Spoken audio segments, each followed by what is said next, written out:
అపోస్తల కార్యములు 11వ అధ్యాయము 19వ వచనము నుండి 30వ వచనం వరకు దయచేసి చదవండి. అపోస్తల కార్యాలు 11వ అధ్యాయము 19వ వచనం కానించి 30వ వచనం వరకు. స్టెఫను విషయములో కలిగిన శ్రమను బట్టి చెదిరిపోయిన వారు యూదులకు తప్ప మరి ఎవనికి నీ వాక్యము బోధింపక ఫెనీకే, కుప్ర, అంతియోకయ ప్రదేశముల వరకు సంచరించిరి. కుప్రీయులు కొందరును కురేనీయులు కొందరును వారిలో ఉండిరి. వీరు అంతియోకయకు వచ్చి గ్రీసు దేశ వారితో మాటలాడుచు ప్రభువైన యేసును గూర్చిన సువార్త ప్రకటించిరి. ప్రభు హస్తము వారికి తోడయుండను గనుక నమ్మిన వారు అనేకులు ప్రభువు తట్టు తిరిగిరి. వారిని గూర్చిన సమాచారము యెరూషలేములోనున్న సంఘపు వారు విని బర్నబాను అంతియోక వరకు పంపిరి. అతడు వచ్చి దేవుని కృపను చూచి సంతోషించి ప్రభువును స్థిర హృదయముతో హత్తుకొనవలనని అందరినీ హెచ్చరించెను. అతడు పరిశుద్ధాత్మతోను విశ్వాసముతోను నిండుకొనిన సత్పురుషుడు. బహుజనులు ప్రభు పక్షమున చేరిరి. అంతటా అతడు సౌలును వెతుకుటకు తార్సునకు వెళ్లి అతనిని కనుగొని అంతియోకయకు తోడుకుని వచ్చెను. వారు కలిసి 1 సంవత్సరమంతయు సంఘములో ఉండి బహుజనములకు వాక్యమును బోధించిరి. మొట్టమొదట అంతియోకలో శిష్యులు క్రైస్తవులు అనబడిరి. ఆ దినముల యందు ప్రవక్తలు యెరూషలేము నుండి అంతియోకయకు వచ్చిరి. వారిలో అగబు అను ఒకడు నిలువబడి భూలోకమంతటా గొప్ప కరువు రాబోచున్నదని ఆత్మ ద్వారా సూచించెను.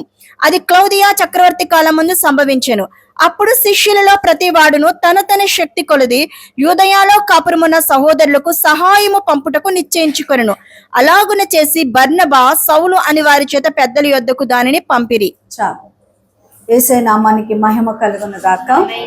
మరి పోయిన వారము మనము బెరియా సంఘము కొరకు మరి చాలా స్పష్టంగా మనము తెలుసుకున్నాం. కాబట్టి ఈరోజు అంతియోక్య సంఘం, మనం యెరూషలేం సంఘం కోసం చూసాము, బెరియా సంఘము కోసం చూసాము. ఈరోజు అంతియోకియా సంఘము కొరకు చూస్తూ ఉన్నాం. ఈ అంతియోకియా సంఘములో చాలా విశిష్టమైన ప్రత్యేకతలు ఉన్నాయి. అంతియోకియా సంఘములో చాలా విశిష్టమైన ప్రత్యేకతలు ఉన్నాయి. ప్రతి సంఘము కూడా తెలుసుకోవాల్సిన బాధ్యత, ప్రతి విశ్వాసి కూడా తెలుసుకోవాల్సిన బాధ్యత ఎంతైనా ఉన్నది.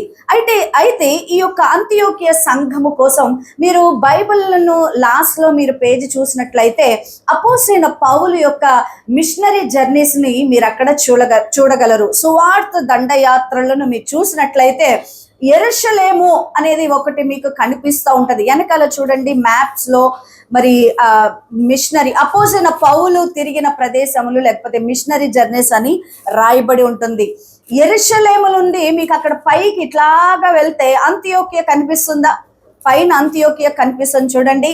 ఆ తర్వాత మరి సముద్ర తీరాన దాటి ఇట్లా ముందరకు వస్తుంటే కుప్ర, కురేనియా ఇవన్నీ కూడా మీకు కనిపిస్తూ ఉన్నాయి. కనిపిస్తుందా మీకు? చూసారండి? రైట్.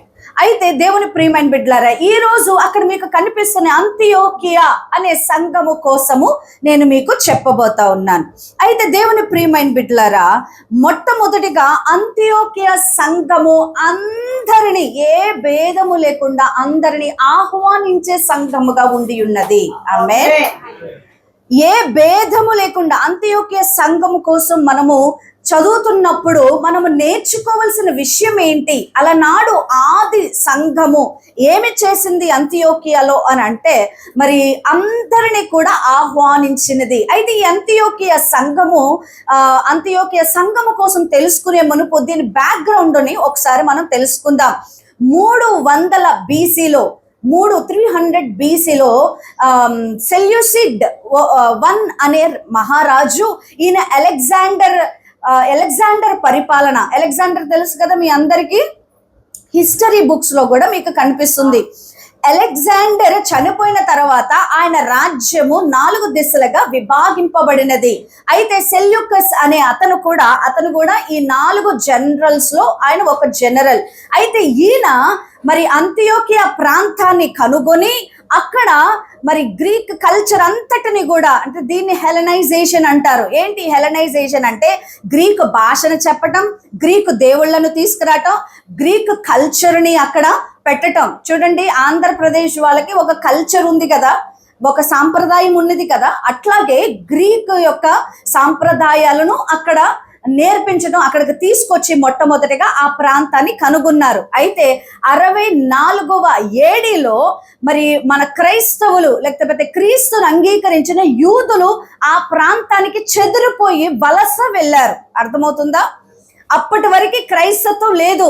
అక్కడ వేరే వేరే మతాలు, వేరే వేరే దేవుళ్లను ఆరాధించేవారు ఆ ప్రాంతంలో ఉన్నారు. 300 BCలో అది కనుగొంటే 64వ BCలోనే యెరూషలేములో స్టెఫెను చనిపోయిన క్రమాన స్టెఫెను గారు దేవుని సన్నిధానంలోనికి రాళ్ళు కొట్టి చంపబడటం వలన అక్కడ ఉన్నవారు భయపడి క్రీస్తును అంగీకరించిన యూదులు అందరు కూడా చెదిరిపోయారు. చెదిరిపోయిన క్రమంలో అంతియోకియా కూడా వెళ్ళారు, కుప్రాకి వెళ్ళారు, కురేనియాకి వెళ్ళారు, వేరే వేరే చాలా చాలా చాలా ప్రాంతాలు వెళ్ళారు. అలాగే అంతియోకియా కూడా వెళ్ళారు. అట్లా అక్కడికి క్రీస్తుని అనుసరించే బోధ అక్కడ ప్రారంభమయ్యినది. అర్థమవుతుందా? ఇప్పుడు అక్కడ క్రైస్తవం నెమ్మదిగా వెళ్ళింది. అది అపోసైన పౌలు ద్వారా వెళ్ళలేదు, బర్నబా ద్వారా వెళ్ళలేదు. స్టెఫెను గారు చనిపోయిన తర్వాత ఈ యొక్క 64వ ఏడీలో మరి వీళ్ళందరూ చెదిరిపోయారు, వలస వెళ్ళిపోయారు. అక్కడ యేసుక్రీస్తును ఆరాధించటం, యేసుక్రీస్తు వాక్యాన్ని చెప్పటం ఇలాగా యూదులకు తెలియచేస్తూ ఉన్నారు. అయితే ఇదే క్రమంలో నెమ్మదిగా మరి అక్కడ ఉన్న గ్రీకులకు కూడా అన్యజనులు, వాళ్ళు యూదులు ఏమనే వాళ్ళంటే వీళ్ళు కాకుండా వేరే తెగ మనుషులు ఎవరున్నా కానీ వాళ్ళని అన్యులు అని చెప్పేవాళ్ళు. అయితే ఈ గ్రీకులకు కూడా సువార్తను ప్రకటించారు. ఎందుకంటే మనము ఈ యొక్క 11వ అధ్యాయము 12వ అధ్యాయం ఇవన్నీ చూసినప్పుడు అపోస్తలుడైన పేతురు కొర్నేలి ఇంటికి వెళ్ళినప్పుడు పరిశుద్ధాత్మతో వారందరూ నింపబడ్డారు. అయితే కొర్నేలి అనే అతను యూదుడు కాదు, అతడు అన్యుడిగా మనకు కనిపిస్తుంది. వారి కుటుంబ సభ్యులందరూ అన్యులు. అయితే పేతురుని యూదులు అడుగుతా ఉన్నారు, మత పెద్దలు అడుగుతా ఉన్నారు, ఏంటయ్యా నువ్వు యూదుల దగ్గరికి వెళ్ళి ప్రకటించాలి కదా వాక్యము, నువ్వు అన్యుల దగ్గరికి వెళ్ళి ప్రకటించడం ఏంటి అని అంటే అప్పుడు అపోస్తలుడైన పేతురు గారు అంటున్నారు, మరి దేవుడే ఆదేశించి దేవుడే వారిని ఆశీర్వదించినప్పుడు, దేవుడే ఆ జీవాధిపతి జీవ ఆత్మను వారి మీదకి పంపించినప్పుడు, పరిశుద్ధాత్మను మనకి ఎలాంటి వరాన్ని ఇచ్చారో అదే వరాన్ని వాళ్ళకి ఇచ్చినప్పుడు మనమెవరు అడ్డుకొనడానికి అని పేతురు చెప్పినప్పుడు అప్పుడు వారికి అర్థమైంది, సృష్టికర్త అయిన యేసుక్రీస్తు ప్రభువారు యూదులని మాత్రమే కాదు అబ్రహామునందు అన్యజనులందరినీ కూడా ఆశీర్వదించటానికే ఆయన మరణించారు అనే సత్య సువార్త అన్యజనులకు వెళ్ళటం జరిగింది. ఆమేన్. సో ఇప్పుడు ఈ అంతియోకియా సంఘము ఎలా ఉన్నది అని అంటే చూడండి, 11వ అధ్యాయము 19 నుంచి 21వ వచనం వరకు మనం చదువుదాం. స్టెఫెను విషయములో కలిగిన శ్రమను బట్టి చెదిరిపోయిన వారు యూదులకు తప్ప మరి ఎవ్వనికి వాక్యము బోధింపక ఫినీకి, కుప్రా, అంతియోకియా ప్రదేశముల వరకు సంచరించిరి. చూడండి, ఇప్పుడు ఫస్ట్ స్టెఫెన్ చనిపోయినప్పుడు వాళ్ళు ఎవరికి వాక్యం చెప్పారు? యూదులకు మాత్రమే వాక్యము చెప్పారు. అర్థమవుతుందా? కానీ 20వ వచనానికి వచ్చినట్లయితే కుప్రియలు కొందరును కురేనీయులు కొందరును వారిలో ఉండిరి. ఆమేన్, హల్లెలూయా. మీరు మ్యాప్ లో చూసినట్లయితే కుప్ర ఎక్కడ కనిపిస్తుందంటే ఆ యొక్క తీరాన సముద్ర ప్రాంతముగా వాళ్ళు ఏం చేయాలంటే అదొక ఐలాండ్ అన్నమాట. కుప్ర అనేది ఒక ఐలాండ్. ఐలాండ్ అంటే ద్వీపం. సో నీళ్ల గుండా వాళ్ళు ప్రయాణం చేసి రావాలి. అంటే యేసుక్రీస్తు యొక్క వాక్యము ఎంతగా ప్రబలినదో మనం అర్థం చేసుకోగలం. అయితే ఈ కుప్రీయులు కొందరు కురేనీయులు కొందరు వారిలో ఉండిరి. ఆమేన్, దేవునికి స్తోత్రం. వీరు ఏం చేశారు? మొట్టమొదటిగా అంతియోకియాకి వచ్చి గ్రీకు దేశపు వారితో మాట్లాడొచ్చు. చప్పట్లు కొట్టి ప్రభు నామాన్ని మహిమపరుద్దాం. హల్లెలూయా. వీళ్ళు మొట్టమొదటిగా ఎవరు? కుప్రియులు కురేనీయులు వీళ్ళు అంతియోకియాకి మొట్టమొదటిగా వచ్చి గ్రీసు దేశపు వారితో మాట్లాడుచు ప్రభువైన యేసుని గురించిన సువార్త ప్రకటించురి. ప్రభు హస్తము వారికి తోడై ఉండెను గనుక నమ్మిన వారు అనేకులు ప్రభువు తట్టు తిరిగారు. ఎవరి వైపు తిరిగారు? కురేనీయుల వైపు తిరిగారా? కుప్రవాళ్ళ వైపు తిరిగారా, లేకపోతే ఎవరి వైపు తిరిగారు అని అంటే, ఈ బోధించడానికి మనుషులు అయినప్పటికీ కూడా దేవుని వైపు తిరిగారు. ఆమేన్, హల్లెలూయా. దేవుని ప్రియమైన సంఘమా, అంతియోకియా సంఘము ఎలా ఉన్నది అని అంటే, యూదులకు మాత్రమే కాదు సువార్త, గ్రీకు వాళ్ళకి కూడా, అన్ని జనులకు కూడా సువార్త అని చెప్పి వారందరినీ సంఘములో ఆహ్వానించింది. ఆమేన్. ఈ రోజుల్లో సంఘము దీనికోసం మనం ఏమి నేర్చుకోవాలి అంటే, తెలుపు నలుపు అను లేదు, ఆ కులము ఈ కులము అను లేదు, అందరూ దేవుని యొక్క స్వరూపములో పుట్టిన వారే. ఆమేన్. నీ రక్తము నల్లగా ఉండదు, ఎదుటి వారి రక్తము తెల్లగా ఉండదండి. మనం అందరము కూడా దేవుని సృష్టి. మీరు వెళుతున్నప్పుడు కాలువల పక్కన కనపడే మనుషుల దగ్గర నుంచి ఊరు లోపల ఉండే పెద్దవారి వరకు, బిల్డింగుల్లో నివసించే ప్రతి వారి వరకు కూడా ప్రతి మనిషి కూడా దేవుని స్వరూపములో ఉన్నారు. ఆమేన్. కాబట్టి మనుషులను కించపరిచేటప్పుడు నువ్వు జ్ఞాపకం చేసుకోవాలి, నువ్వు కించపరిచేది దేవుని సృష్టిని అని. వాళ్ళేంటి నా పక్కన కూర్చుండేది, వీళ్ళేంటి నా ముందర కూర్చుండేది అని చెప్పి సంఘములోనే అటువంటి విభేదం ఉంటే నీకు క్రీస్తు ఆత్మ లేదు. ఇప్పటి వరకు ఒకవేళ అట్లా ఉన్నదేమో, వచ్చి వీళ్ళతో మనం కలవకూడదు, వాళ్ళతో మనము కలవకూడదు, వాళ్ళేంటి మన సంఘానికి రావటం, వాళ్ళేంటి మన వీధిలో తిరగటం అని ఇట్లా ఉన్నదేమో. దేవుని ప్రియమైన బిడ్డలారా, మీరు పెరిగిన రీతి అలాగై ఉండొచ్చు, నేను పెరిగిన రీతి అలాగై ఉండొచ్చు. అయితే ఒక సత్యం చెప్తున్నాను, యేసు ప్రభు వారు అందరి కోసం ప్రాణం పెట్టారు. అందరు, ఏ భేదము లేదట. ఆమేన్, హల్లెలూయా. ఏ భేదము లేదు, యూదుడని లేదు, యూదేతరుడని లేదు. అలా అనుకుంటే యూదులకు చాలా నిష్ఠ, వాళ్ళైతే కనీసం వారి ఇళ్లలోకి కూడా నడుచుకుంటా వెళ్ళరండి.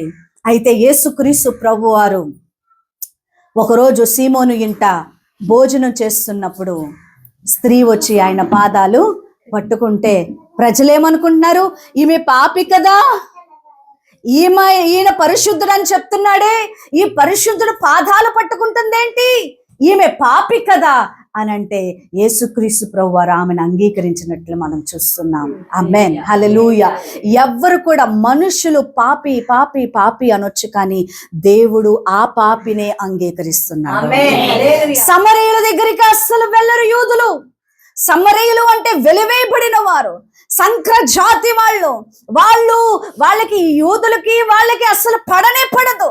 వాళ్ళ సమరయులు అనగా యూదులకి అస్సలు ఇష్టం ఉండదు. వారి దగ్గరికి, వారి వీధుల్లోనికి, వారి ఊరుల్లోనికి వారితోనే మాట్లాడరు. అలాంటి పరిస్థితుల్లో యేసు ప్రభు వారు కోరి సమరయ స్త్రీతో మాట్లాడడానికే ఆయన అక్కడికి వెళ్ళి ఆ బావి దగ్గర నుంచొని శిష్యులను ఊర్లోకి పంపించారు, ఏమన్నా ఉంటే తీసుకురండి అని. హల్లెలూయా. దేవుని ప్రియమైన బిడ్డలారా, ఎవ్వరూ తృణీకరించబడలేదు. మనము సంఘములో అందరినీ ఆహ్వానించాలి. దేవుని ప్రియమైన బిడ్డలారా, యేసయ్య హృదయం నీకు ఉండాలి, మీరు అంగీకరించాలి. వీళ్ళు వాళ్ళు అని కాదమ్మా, యేసయ్య హృదయం నీకు ఉండాలి. యేసయ్య అంటున్నాడు, నిన్ను వలె నీ పొరుగు వారిని ప్రేమించు. మరి పాటిస్తున్నావా నువ్వు? యేసయ్య హృదయం నీకుందా? నిన్ను వల్ల నీ పొరుగు వారిని ప్రేమించు అంటున్నాడు. నిన్ను వల్ల అంటే నీ శరీరాన్ని నువ్వు ఎలా పోషించుకుంటావు? అలాగన్నప్పుడు నీ పొరుగు వారిని, నీ ఇంటిలో ఉన్నవారిని, నీ బయట ఉన్నవారిని నువ్వు ప్రేమించలేకపోతే, నీ సంఘంలో ఉన్నవారిని నువ్వు ప్రేమించలేకపోతే నీ పొరుగు వారిని నువ్వు ఎట్లా ప్రేమిస్తావు? యేసు ప్రభు వారు సిలువ మీద దొంగని ప్రేమించి క్షమించాడు తెలుసా? యేసుక్రీస్తు ప్రభువారు కుడివైపు ఉన్న దొంగ ఎప్పుడైతే ప్రభువాని పిలిచాడో వెనువెంటనే, నేడు నిశ్చయముగా నీవు నాతో కూడా పరదేశంలో ఉండు. అది యేసయ్య హృదయం. మన హృదయము చీల్చబడాలి, మనకున్న పరిధులు తెంచుకోవాలి, మనకున్న సరిహద్దులు తెంచుకోవాలి. మనిషి హృదయములో ఉన్న భేదాలను తొలగించుకొని యేసయ్యలోనికి మనము ఎంటర్ అవ్వాలి. ఆమేన్. యేసయ్య హృదయములోనికి ఎంటర్ అవ్వాలి. దేవుని ప్రియమైన బిడ్డలారా, అంతియోకియా సంఘము దీన్ని ఛేదించుకొని బ్రిడ్జ్లను పగలగొట్టి గ్రీకు దేశస్థుల దగ్గరికి వెళ్ళి వాక్యము ప్రకటించారండి. అదేంటండి కొత్తగా ఉన్నది? 64వ ఏడీలో ఆ సువార్త మొట్టమొదటిగా చెప్తున్నప్పుడు ఇంకా ఈ యొక్క బైబిల్ ముద్ర వేయలేదు. ఇలాంటప్పుడు వారు చెప్తున్న అపోస్తలుల దగ్గర విన్న వాక్యాలను వీరు చెప్తా ఉన్నప్పుడు ఒక్కొక్కళ్ళు కన్నీటితో ఆ వాక్యాన్ని అంగీకరించి వాళ్ళు అప్పటి వరకు పూజించిన దేవుళ్లను పక్కన పెట్టి యేసు ప్రభుకి హృదయాన్ని ఇచ్చారంట. హల్లెలూయా. అమ్మా, నువ్వు వీధుల్లోనికి వెళ్ళి సువార్త ప్రకటించు, యేసు ప్రేమను చెప్పు, యేసు ప్రేమను చెప్పు. ఇది ఆ రోజుల్లో సంఘము చేసింది. ఈ రోజుల్లో మనము చెయ్యాల్సిన పని ఎంతైనా ఉన్నదమ్మా. వాళ్ళు పడవల్లో వెళ్ళారు, రహదారుల్లో వెళ్ళారు, డొంకల్లో, లోయల్లో, కొండల్లో వెళ్ళారు. ఈ రోజు సంఘము మౌనముగా ఉంటే సువార్త ఎవరు చెప్తారు? ఈ రోజు సంఘము ఇంకా ఈ యొక్క గుండెను క్లోజ్ చేసుకొని తాళాలు వేసుకొని నా మట్టికే నేను చర్చికి వెళతాను, నా మట్టికి నేను నా యొక్క కులం కలిగిన వాళ్ళని లేకపోతే నా యొక్క మనుషుల్ని నేను అంగీకరిస్తాను, మనోళ్ళు అనుకుంటా ఉంటే నువ్వు యేసయ్య పరిధిలోనికి ఎలా వస్తావు? యేసుక్రీస్తు ప్రభువారు చెప్తున్న మాట ఏమిటంటే, అంతియోక్య సంఘము యేసు హృదయాన్ని ఎరిగి యేసు ప్రభువలే ప్రవర్తించడం ప్రారంభించింది. ఒకవేళ ఈ మాట మీకు నచ్చకపోతే నన్ను క్షమించండి.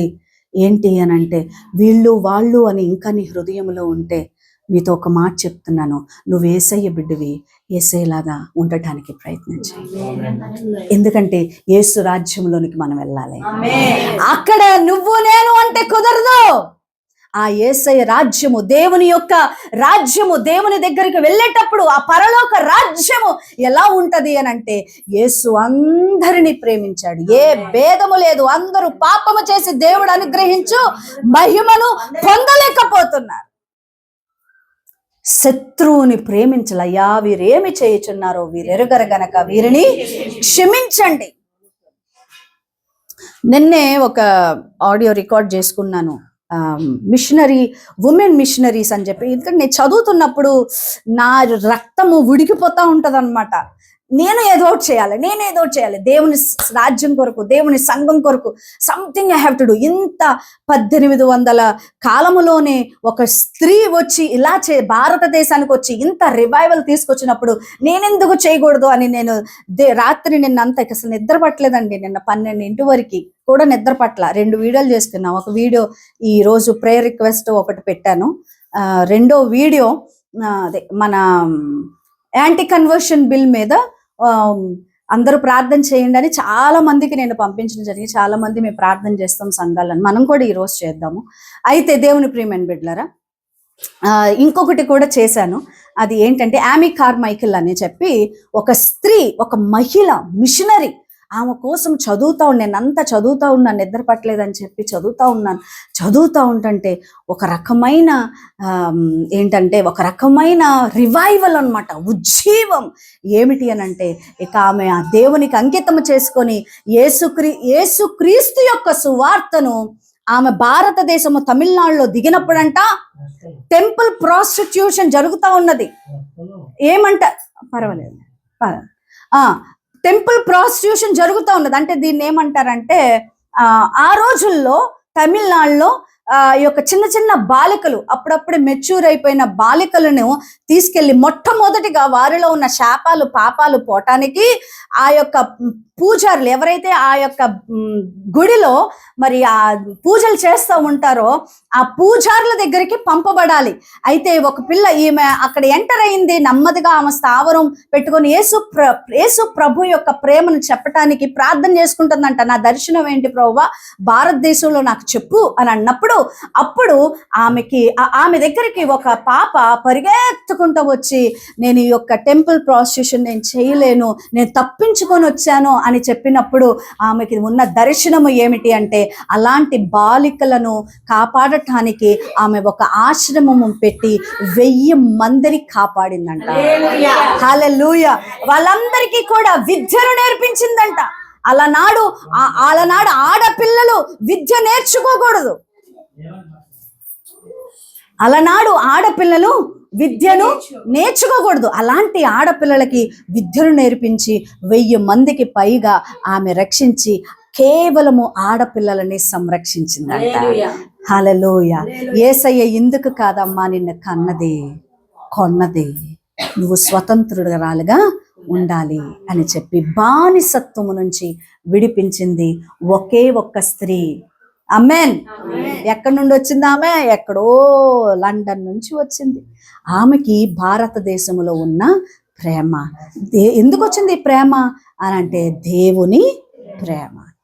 యేసయ్య రాజ్యం కొరకు ఏదో ఒకటి చెయ్యాలి. ఆమేన్. హల్లెలూయా.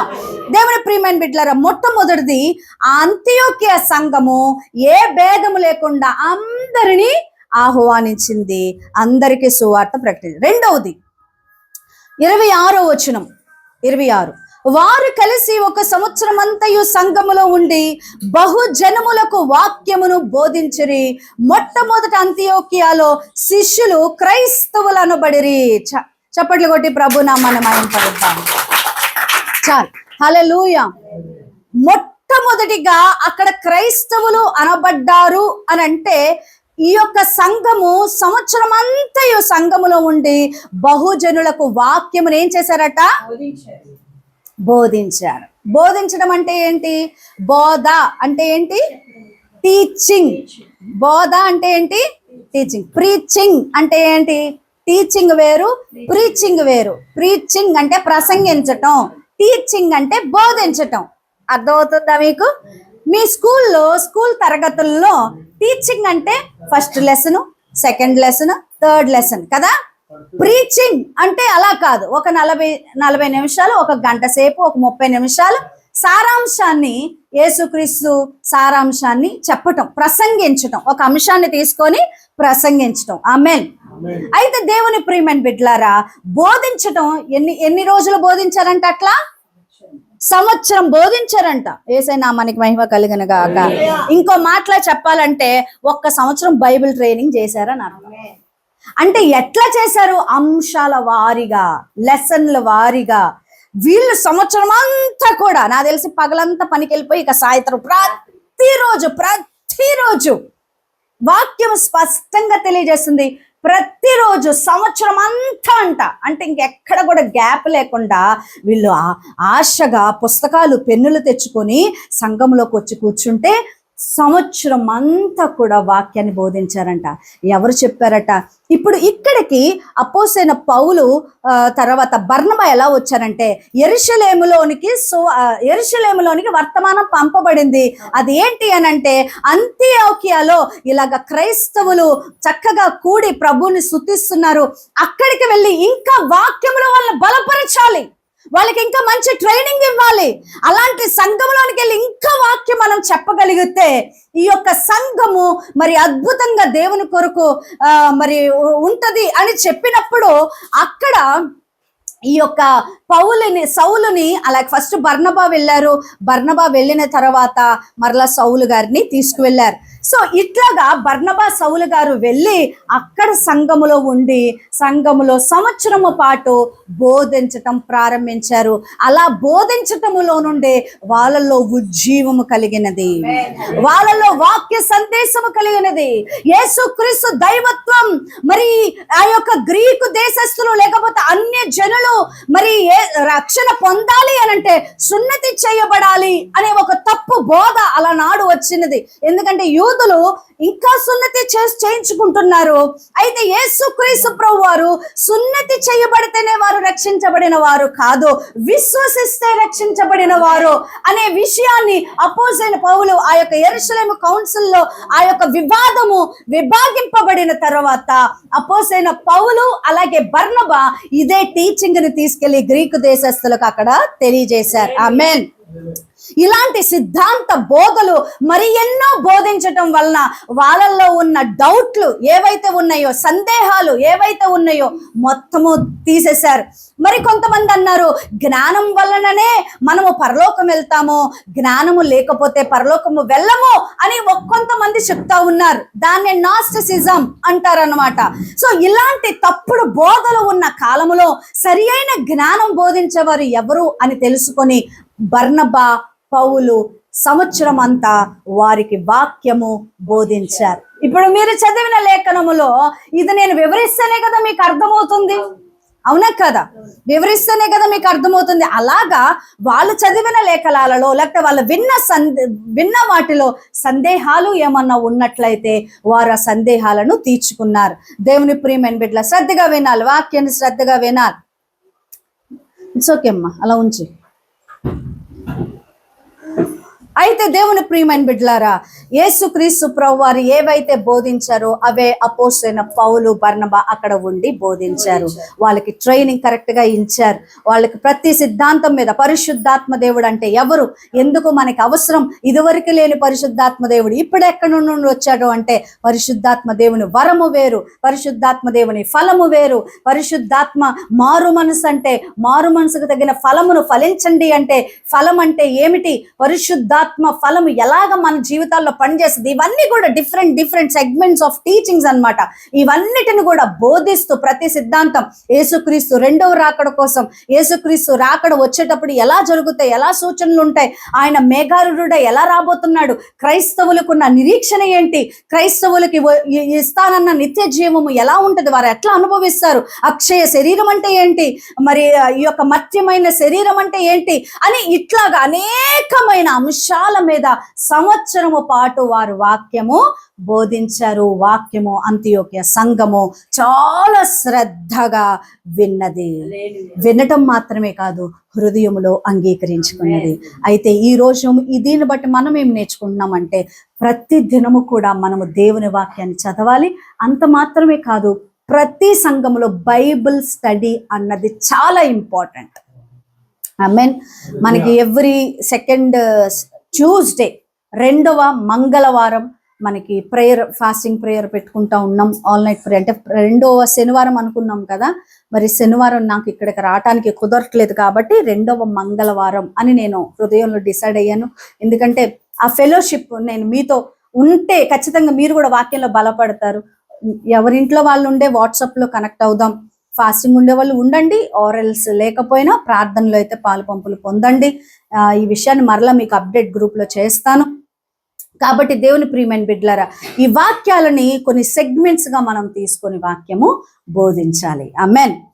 సో బోధన అనేది సంఘములో ఖచ్చితంగా ఉండాలి. డిఫరెంట్ సెగ్మెంట్స్ మీద మనం వాక్యాన్ని క్షుణ్ణముగా తెలుసుకునే వారమై ఉండాలి. ఏదో ఆదివారం ప్రసంగం విని వెళ్ళిపోవటం కాదు, మనము లోతుగా వాక్యాన్ని తెలుసుకునే వారమై ఉండాలి. ఆమేన్. అది రెండవది. మూడవది 27 నుండి 30వ వచనం వరకు, అపోస్తల కార్యములు 11:27 నుంచి 30. చదవండి. ఆ దినముల యందు ప్రవక్తల యెరూషలేము నుండి అంతియోకియకు వచ్చిరి. వారిలో అగబు అని ఒకడు నిలువబడి భూలోకమంతటా గొప్ప కరువు రాబోచున్నదని ఆత్మ ద్వారా సూచించెను. అది క్లౌదియా చక్రవర్తి కాలమందు సంభవించెను. అప్పుడు శిష్యులలో ప్రతివాడును తన శక్తి కొలది యూదయాలో కాపురమున్న సహోదరులకు సహాయము పంపుటకు నిశ్చయించుకొనెను. అలాగున చేసి బర్నబా, సౌలు అని వారి చేత పెద్దల యొద్దకు దానిని పంపిరి. చాలండి. యేసయ్య నామానికి మహిమ కలుగును గాక. పైన లేఖనాల్లో మొట్టమొదటిగా అంతియోకియా సంఘములో క్రైస్తవులు అనబడిరి, క్రిస్టియన్స్ అనే పదము అక్కడే మొదలైంది. ఆమేన్. ఈ రోజు మనం అందరం క్రిస్టియన్స్ అని చెప్పుకుంటున్నాం కదా. క్రైస్తవులు వీళ్ళందరూ ఏంటండి, సమూహంగా ఎలా వెళ్తున్నారంటే రోడ్డు మీద ఉన్న వాళ్ళని వీళ్ళందరూ క్రైస్తవులండి. అలనాడు సంవత్సరం అంతా కూడా వీళ్ళందరూ వీధుల్లో నడుచుకుంటా అపోస్తలుడైన పౌలు దగ్గరికి వెళ్ళి వాక్యం వింటా ఉంటుంటే వీళ్ళందరూ ఎవరు అనంటే వీళ్ళందరూ క్రైస్తవులు. ఆమేన్. క్రీస్తు వాక్యాన్ని వింటున్న వారు, క్రీస్తు ఆత్మచేత నింపబడిన వారు అని చెప్పి క్రైస్తవులు అన్నారు. అయితే ఇప్పుడు ఈ క్రైస్తవులు అని పేరు పొందిన వారి మధ్యన అగబు అనే ఒక వ్యక్తి నిలబడి భూలోకమంతట గొప్ప కరువు రాబోచున్నదని ఆత్మ ద్వారా సూచించెను. అది క్లౌదియా చక్రవర్తి కాలమందు సంభవించెను. ఇప్పుడు ఇది యెరూషలేములో లేకపోతే భూలోకం అంతటలో కూడా గొప్ప కరువు రాబోతా ఉన్నది, గొప్ప కరువు రాబోతా ఉన్నది అని పరిశుద్ధాత్మ దేవుడు దేవుని యొక్క ఆత్మ చేత అగబుని నింపి ప్రవచించినప్పుడు అది ఆ సమూహములో సంఘము నమ్మి సంఘమంతా ధారాళంగా ఇచ్చి యెరూషలేము సంఘాన్ని పోషించిందంట. యెరూషలేము సంఘం అంటే ఏంటో తెలుసా? అద్భుతమైన మొట్టమొదటిగా అక్కడ సంఘము, ఆ సంఘాన్ని పోషించటానికి అంతియోకియా సంఘములో పేదవాళ్ళు మొదలుకొని ధనవంతుల వరకు అందరూ కూడా విరాళాలు ఇచ్చారట. దేవుని సేవకి, దేవుని పరిచర్యకు విరాళాలు ఇచ్చారట. ఇచ్చి ఈ సంఘము నుంచి మేము పంపుతున్న ఈ సహాయము బర్నబా, సౌలు మీరు వెళ్ళి అందచేయండి అని వారికి ఇచ్చారట. ఆమేన్, హల్లెలూయా. కరువులో ఆదుకున్న సంఘము, అనేక సంఘాలను పోషించటానికి సిద్ధపడవలసిన సంఘము. కాబట్టి సంఘములో ఫలానా సంఘములో మనకి అవసరత ఉన్నది, లేకపోతే ఫలానా ప్రాంతంలో సువార్తకి అవసరత ఉన్నది అన్నప్పుడు, సంఘములో కానుకలు ఎత్తబడినప్పుడు ఖచ్చితంగా మనం అందరము మన గుప్పిళ్ళు విప్పి దేవుని రాజ్యము కొరకు మనము ఇవ్వాలి. ఆమేన్, హల్లెలూయా. అంతియోక్య సంఘము పేదరికములో, లేకపోతే కరువులో, పేదరికము కంటే కరువు, భూలోకమంతట కరువు వస్తే యెరూషలేము సంఘాన్ని పోషించటానికి అంతియోక్య సంఘము ధారాళంగా దాతృత్వము కలిగిన సంఘముగా ఉండినది. మూడవది, దాతృత్వము కలిగిన సంఘముగా మరో సంఘాన్ని పోషిస్తూ ఉన్నది. ఆమేన్. నాలుగవది, అపోస్తుల కార్యములు 13వ అధ్యాయము 1 నుండి 3 వచనాల వరకు చదవండి. అపోస్తుల కార్యములు 13:1 నుంచి 3. అంతియోకులో నున్న సంఘములో బర్నబా, నిగేరనబడిన సుమియోను, కురేనీయుడైన లూకియా, చతుర్థాధిపతి అయిన హేరోదుతో కూడా పెంచబడిన మనయేసు, సౌలు అను ప్రవక్తలను బోధకులను ఉండిరి. వారు ప్రభువును సేవించి ఉపవాసము చేయుచుండగా పరిశుద్ధాత్మ నేను బర్నబాను సౌలును పిలిచి పని కొరకు వారిని నాకు ప్రత్యేకపరచుడని వారితో చెప్పాను. అంతటా వారు ఉపవాసం ఉండి ప్రార్థన చేసి వారి మీద చేతులుంచి వారిని పంపిరి. సో అంతియోక్య సంఘము మరొకటి చేసింది. అది ఏమిటి అని అంటే, వీరందరూ, ఈ సంఘ పెద్దలందరూ కూడా ప్రార్థన చేసి, ఉపవాసము చేసి అనంట. ప్రార్థన చేసినప్పుడు పరిశుద్ధాత్మ దేవుడు అంటున్నారు, నేను బర్నబాను సౌలును పిలిచిన పని కొరకు వారిని నాకు ప్రత్యేక పరుషుడని వారితో చెప్పాను. అప్పుడు వారు ఉపవాసం ఉండి ప్రార్థన చేసి వారి మీద చేతులు ఉంచి వారిద్దరిని మిషనరీ జర్నీస్ కి, సువార్త దండయాత్రకి పంపించారు. ఇదే మొట్టమొదటి సువార్త దండయాత్ర ప్రారంభమవుతుంది. ఆమేన్, హల్లెలూయా. దేవుడు కృప చూపిస్తే అపోస్తలుడైన పౌలు గారు ప్రాముఖ్యంగా 3 మిషనరీ జర్నీస్ చేశాడు. ఆ తర్వాత 4వ మిషనరీ జర్నీలో ఆయన యొక్క అంతము అట్లా అయింది. కాబట్టి దేవుడు కృప చూపిస్తే ఈ యొక్క సంఘాల తర్వాత మరి మిషనరీ, అపోస్తలుడైన పౌలు చేసిన మిషనరీ జర్నీస్ను కూడా సంఘంగా మీకు నేను తెలియచేయాలని నేను కోరుతా ఉన్నాను. దేవుని ప్రియమైన బిడ్డలారా, ఇప్పుడు ఈ యొక్క 4వ అంశం ఏంటి? ఆ అంతియోకియ సంఘంలో మనం నేర్చుకోవాల్సింది ఏంటంటే, వీరు సువార్తకు కొంతమంది మనుషులను ప్రత్యేకించి వారి బాగోగులు చూస్తూ వారిని దేశాలకు పంపించిన వారిగా, లేదా ప్రాంతాలకు పంపించిన వారిగా, వారి రాష్ట్రము నుండి మరో రాష్ట్రానికి పంపించిన వారిగా అంతియోకియ సంఘము నిలబడింది. ఆమేన్. వారి మీద చేతులు ఉంచి పరిశుద్ధాత్మ దేవుడు, అదిగో సౌలుని బర్నబాని నేను ప్రత్యేకించుకున్నాను, వీరిని సువార్త కొరకు, నేను పిలిచిన సేవ కొరకు వీరిని ప్రత్యేకించండి అని అంటే, వారందరూ కూడా ఏకీభవించి ఏం చేశారట? ఉపవాసం ఉండి ప్రార్థన చేసి, వారి మీద చేతులు ఉంచి ప్రార్థన చేసి, వారి దేవుని సువార్త పని కోసం వారిని పంపించారు. ఆమేన్, హల్లెలూయా. పంపించడం అంటే ఊరిన ప్రార్థన చేసి పంపించలేదండి. వాళ్ళ బాగోగుల కొరకు, వాళ్ళ పోషణ ఏంటి, అక్కడికి వెళ్ళిన తర్వాత వాళ్ళ ఛార్జీలు ఏంటి, అక్కడ నుంచి వాళ్ళు ఎట్లా వెళ్తారు, ఇదంతా కూడా నమ్మకముతో కూడినది. వీరు కూడా విలాసానికి ఎక్కడా చేయలేదండి. అపోస్తలుడైన పౌలు గారు, బర్నబా గారు ఎక్కడ విలాసాలకు ఉపయోగించలేదు. కానీ వారు సువార్త పని కొరకు ఆ యొక్క అంతియోకియా ఇచ్చిన సంఘము ఏదైతే ఇచ్చినదో ఆ ధనమును వారు తీసుకొని, ఆ ఛార్జీలు పెట్టుకొని ఆ ప్రాంతాలకు వెళ్ళి అట్లా సువార్తలు ప్రకటించుకుంటూ కొన్ని ప్రాంతాలను, దేశాలను మార్చినట్లుగా మనం చూస్తున్నాం. ఆమేన్, హల్లెలూయా. మీరు బైబిల్ గ్రంథంలో చూసిన మీరు మ్యాప్ అంతా చూస్తున్నారు. ఆ మ్యాప్ అంతా అపోస్తలుడైన పౌలు గారు తిరిగిన మిషనరీ. మధ్యలో యోహాన్ వెళ్ళాడు, ఆగిపోయాడు. బర్నబా వెళ్ళాడు, ఆగిపోయాడు. సైలస్ వెళ్ళాడు. ఇట్లాగా ఈ 2వ మనిషి మారారు, కానీ అపోస్తలుడైన పౌలు ఎక్కడ మారలేదు. నిర్దిష్టమైన సేవ పిలుపు కలిగిన వ్యక్తిగా ఉన్నాడు. ఆమేన్. సో ఈ అంతియోకియ సంఘం కోసం 4 విషయాలు నేర్చుకున్నాం. ఒకటి ఏంటండి? సంఘములో అందరినీ, ఏ భేదము లేకుండా అందరినీ ఆహ్వానించారు. రెండవది సంవత్సరం అంతా వారు దేవుని యొక్క వాక్యాన్ని బోధించినప్పుడు వారు విన్నారు, క్రమశిక్షణగా నేర్చుకున్నారు సంవత్సరం అంతా కూడా. మూడవదిగా వారు మరి యెరూషలేము సంఘానికి ఇంకా సంఘాలకు దాతృత్వం కలిగి ఇచ్చిన సంఘంగా కనిపిస్తుంది.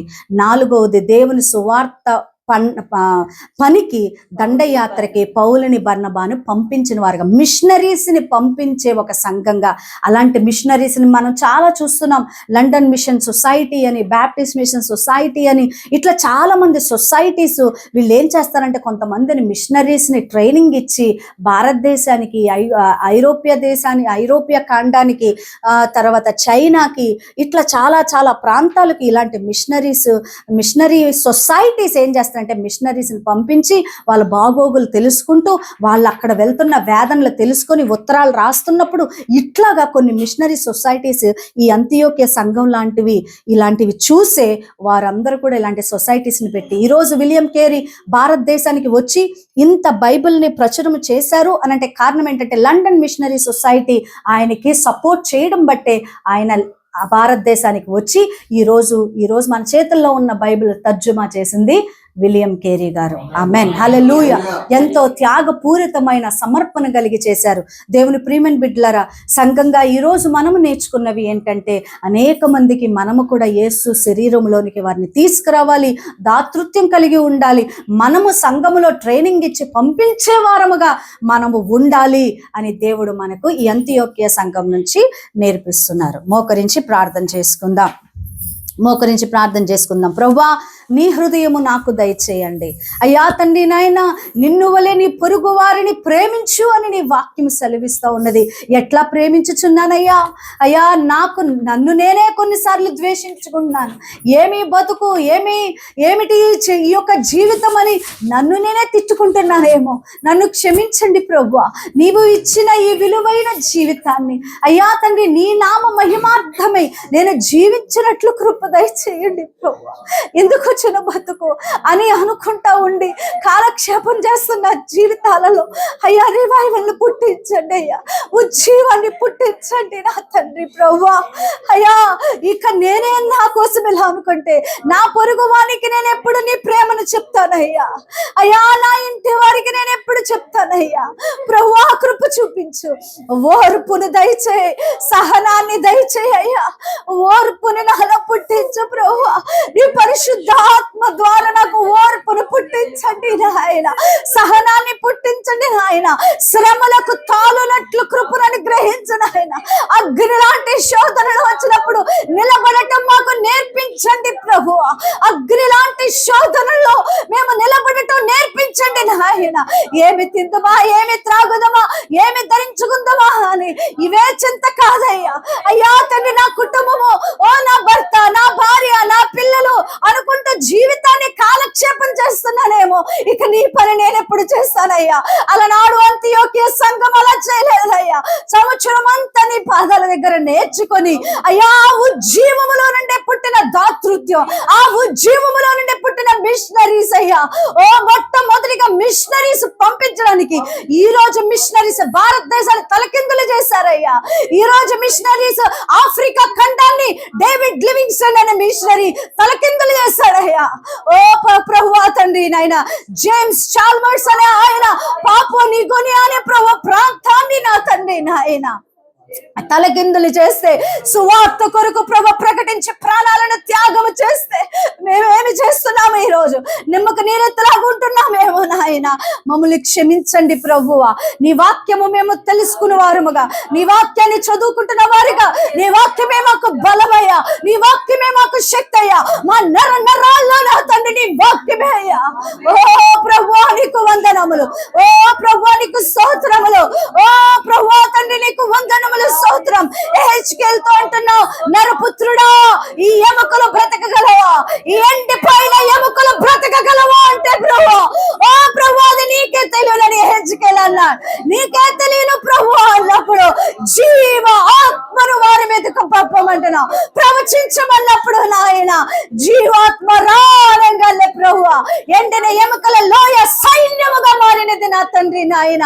అటువంటి సైన్యముగా సంఘాలు తయారు చేయబడాలయ్యా, సంఘము తయారు చేయబడాలయ్యా. ఓ ప్రభువా తండ్రి నాయన, మా హృదయాలను తెరవండి, మా గుప్పెళ్లను విప్పండి, మా జీవితాలను త్యాగము చేసుకుని నాయన అయ్యా మనుషుల్ని సంతోష పెడితే ఈ భూమిలోనికే అయిపోతుందయ్యా, ఈ భూమిలో కప్పిపెట్టే వరకే మంచితనమయ్యా. కానీ నిన్ను సంతోష పెడితే నిత్య రాజ్యమయ్యా, నిత్య రాజ్యమయ్యా. అయ్యా మొదట నా నీతి నా రాజ్యాన్ని వెతకండి అంటున్నావు. ఓ నన్ను ప్రేమించువాడు తను తాను ఉపేక్షించుకోవాలంటున్నావు, తన సిలువను తాను ఎత్తుకోవాలంటున్నావు నాయన. నువ్వు నిజముగా నా స్నేహితుడైతే నా ఆజ్ఞలు పాటించంటున్నావు నాయన.